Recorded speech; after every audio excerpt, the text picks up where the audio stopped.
Hi guys, welcome back to my YouTube channel. तो हम अपना पार्ट 1 स्टार्ट करते हैं एंड आज के हमारे 10 इंटरव्यू क्वेश्चंस को कवर करते हैं। तो पहला क्वेश्चन हमारा रहेगा, what are the main features of Laravel. तो ये क्वेश्चन अगर आपसे पूछा जाए तो आप शॉर्टली उसका जवाब दे सकते हैं कि हमारा लारावेल एमवीसी आर्किटेक्चर को सपोर्ट करता है and ORM object relationship mapping, routing, blade template engine and built in authentication and authorization हमारे पास होता है, task scheduling, queue management, event and broadcasting, database migration and seeding and ये हमारा testing को भी सपोर्ट करता है लाइक PHP यूनिट और वो restful API and artisan commands. तो ये सारे फीचर्स हमारे हम लारावेल के अंदर कवर करते हैं, ये फीचर हमारे डोमिनेंस है इसमें, राइट। सेकंड क्वेश्चन है, what is composer and how does it relate to Laravel.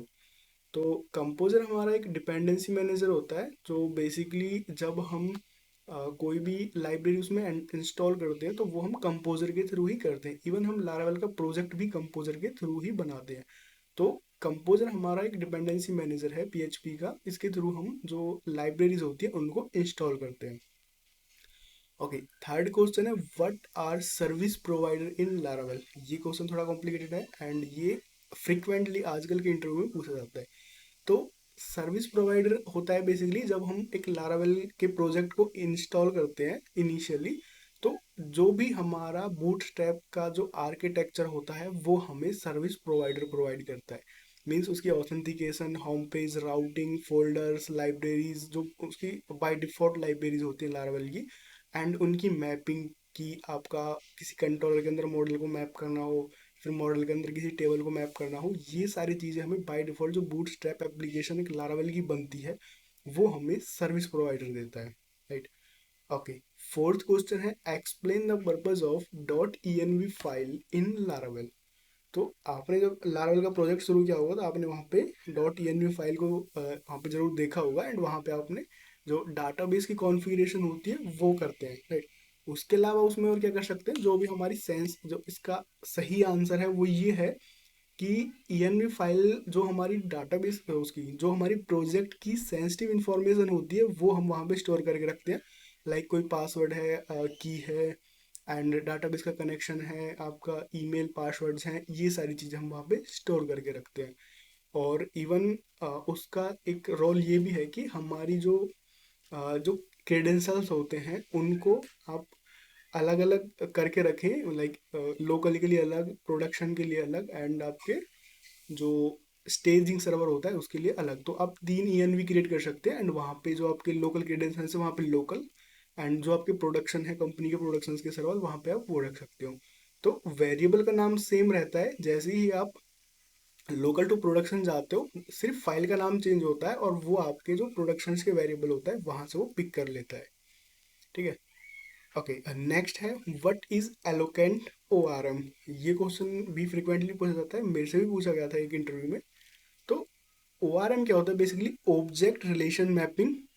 Object relation mapping हम इसलिए इसलिए बोलते हैं कि जब हम किसी डेटाबेस को कनेक्ट करते हैं अपने लारावेल के थ्रू, तो लारावेल की जो टेबल्स होती हैं एंड जो उनका डेटा होता है, उनकी रॉज होती है, तो ये उनको क्लास और ऑब्जेक्ट में बना देता है। तो वहाँ जो टेबल एंड रॉज होती हैं उनको ये क्लास एंड ऑब्जेक्ट के फॉर्मेट में कनेक्ट कर देता है एंड हमें वहाँ पे अब टेबल से डेटा फैच करने की जरूरत नहीं है, हम सीधा एक क्लास के ऑब्जेक्ट के थ्रू उस डेटा को फैच कर सकते हैं। तो ये होता है हमारा object relationship, object relation mapping. Okay, and second इसमें होता है कि इसमें क्वेरी नहीं, चेन का प्रोसेस होता है, तो उसमें कंडीशन हम चेन में डालते हैं, अपने लार्वल में यूज़ किया ही होगा। बट इसकी डेफिनेशन या फिर एक्सप्लेनेशन यही है कि ये अपनी जो क्लासेस और भी होती है उनको जो अपनी टेबल एंड रॉज होती है उनको क्लासेस एंड ऑब्जेक्ट्स में कन्वर्ट करके हमें लार्वल में यूज़ करने को देता है। इसका एक बेनिफिट ये है कि जैसे अगर आप डेटाबेस चेंज करते हो तो आपका डेटाबेस का कनेक्शन सिर्फ चेंज होगा, जो उसके इंटरनली आपने मेथड्स और जो क्लासेस यूज़ की हैं वो आपकी सेम रहेंगी, उससे कोई फ़र्क नहीं पड़ता, चाहे आपका जो डाटाबेस की क्वेरी का लिखने का तरीका हो चाहे कुछ भी हो। That's it. ओके, उसके बाद आता है relationship. What are the relationship in ORM। Relationship एक एडवांस फीचर है, जैसे हमको दो अलग अलग टेबल्स का डेटा निकालना है। इन एसक्यूएल नॉर्मली हम क्या करते हैं, हम जॉइन का यूज़ करते हैं, लेकिन यहाँ पे हम रिलेशनशिप का यूज़ कर सकते हैं और ये काफ़ी एडवांस तरीका भी है। तो जैसे हमारे पास दो टेबल्स हैं, एक पोस्ट है एक कमेंट है। हम जनरली क्या करते हैं कि एक एसक्यूएल क्वेरी लिखते हैं कि पोस्ट एंड जो उसकी रिलेटेड टू कमेंट्स हैं उसके साथ ज्वाइन होके हमारा डेटा निकल आए। लेकिन यहाँ पे हम एक काम कर सकते हैं कि जो अपने रिलेशनशिप्स होते हैं उनको यूज़ कर सकते हैं। जैसे एक पोस्ट के मल्टीपल कमेंट्स होते हैं तो वहाँ पे जो हमारा रिलेशनशिप बनेगा वन टू मैनी रहेगा, कि one post has many relations with comments. And उसके बिहाव में जब भी हम उस पोस्ट को फैच करेंगे तो हमारे कमेंट्स बाय डिफॉल्ट वहाँ से हम फैच कर सकते हैं थ्रू दैट फंक्शन जो हमने मॉडल में डिफाइन किया हुआ है। तो ये रिलेशनशिप्स होते हैं, इनके टाइप्स क्या है, वन टू वन जैसे यूजर टू प्रोफाइल तो उनका वन टू वन रिलेशन रहेगा, one to many like post to comments, many to many like आपका कमेंट्स हैं एंड लाइक्स हैं, राइट, मैनी पोस्ट हैं। नहीं, जैसे आप एक ले सकते हो कि एक ऑर्गेनाइजेशन है एंड उसकी पोस्ट हैं, राइट। तो and many, has many through और पोलेमॉर्फिक, ये हमारे जो रिलेशंस हैं उसके टाइप्स हैं। डिटेल में हम नेक्स्ट वीडियो में इसके बारे में जरूर पढ़ेंगे। ओके, नेक्स्ट क्वेश्चन है seventh question, what is lazy loading. Okay, so lazy loading होता है बेसिकली जब हम नॉर्मली लारावेल को यूज करते हैं तो वहाँ पे जैसे हमने एक यूजर्स का डेटा निकाला एंड देन रिलेशनशिप के थ्रू उसका मैंने पोस्ट का डेटा निकाला। तो जनरली ये हमारा इंट्रोड्यूस भी रिलेशंस के टाइम पे ही होता है, जब हम रिलेशनशिप को यूज करते हैं उसी टाइम पे आप लेजी लोडिंग को कवर कर पाएंगे। तो जैसे हमारा डेटा बहुत ह्यूज है, लाइक हमारा 10,000 का डेटा है और हमको उसको लोड करके लेके आना है, उसमें से सिर्फ लाइक 200 डेटा हमें व्यू पर दिखाना है, लेकिन जो हम वहाँ से प्रोसेस कर रहे हैं वो डेटा हमारा बहुत सारा है। तो लेजी लोडिंग क्या करता है, इनिशियली वो आपके जो डेटा है, जैसे हमने यूजर्स का डेटा फेच किया तो इनिशियली वो यूजर्स का डेटा फेच करेगा एंड रिस्पेक्ट में जब हम उसका फॉर ईच चलाएंगे देन हम उसका प्रोफाइल्स का डेटा निकालेंगे तो वो उन्हीं यूजर्स का प्रोफाइल का डेटा लेके आएगा जो हमने लूप के अंदर चलाई है।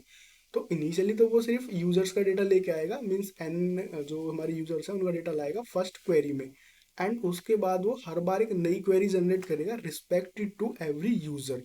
ठीक है, तो ये हमारा ऐसे लेजी लोडिंग हैंडल करता है डेटा को। ओके, नाइन्थ क्वेश्चन है हमारा, what is dollar fillable and protected. Guys इसमें मैं एट्थ क्वेश्चन ऐड करना भूल गया हूँ बट ठीक है। What is dollar fillable and protected.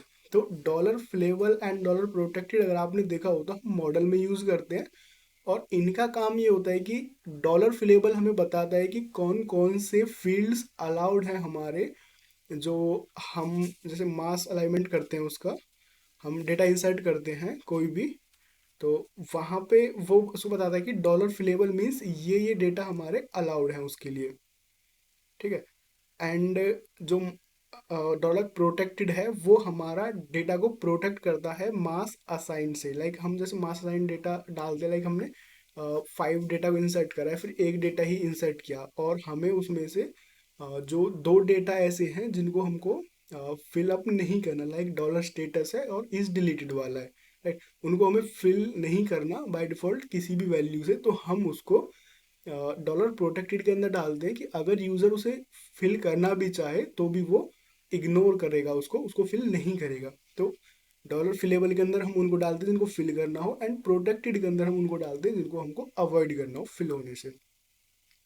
Okay, tenth question है हमारा, difference between create and save in Laravel. आप दोनों ही आपने यूज किए होंगे लेकिन कब कौन सा यूज करना है ये मे भी शायद आपको अभी नहीं पता होगा, तो इसका मैं एक बार बता देता हूँ।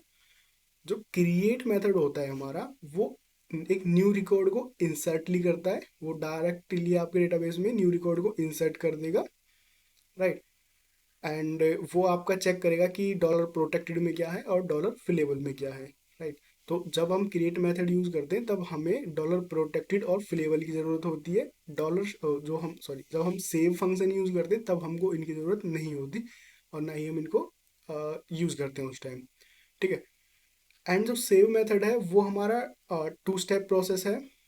वहाँ पे क्या होता है बेसिकली, जो आपका एक डेटा है उसका एक इंस्टेंस बनता है, मीन्स जो एक जो भी मॉडल है उसका हम एक इंस्टेंस बनाएंगे और जो हमारा डेटा है उसका एक ऑब्जेक्ट बनाएंगे एंड उस ऑब्जेक्ट के अंदर हम उस डेटा को इंसर्ट कर देंगे, राइट।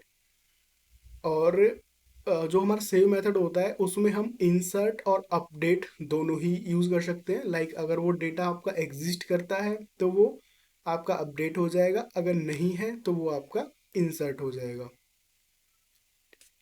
ओके। और वही इसमें डॉलर फ्लेवर प्रोटेक्ट की जरूरत नहीं है। देन ये आपका डायरेक्टली उसको इंसर्ट या अपडेट कर देता है, ये आपका फिलेबल और प्रोटेक्ट को नहीं देखता। जो भी आप इसमें डेटा डालते हो वो उसको अपडेट कर देता है, और नहीं है तो उसको इंसर्ट कर देता है।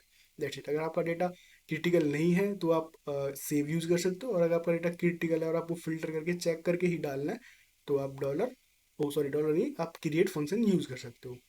तो दैट्स इट गाइज, मिलते हैं नेक्स्ट इंटरव्यू क्वेश्चन में। अगर आपको ये समझ नहीं आया आप इसकी नेक्स्ट वीडियो को फॉलो करो।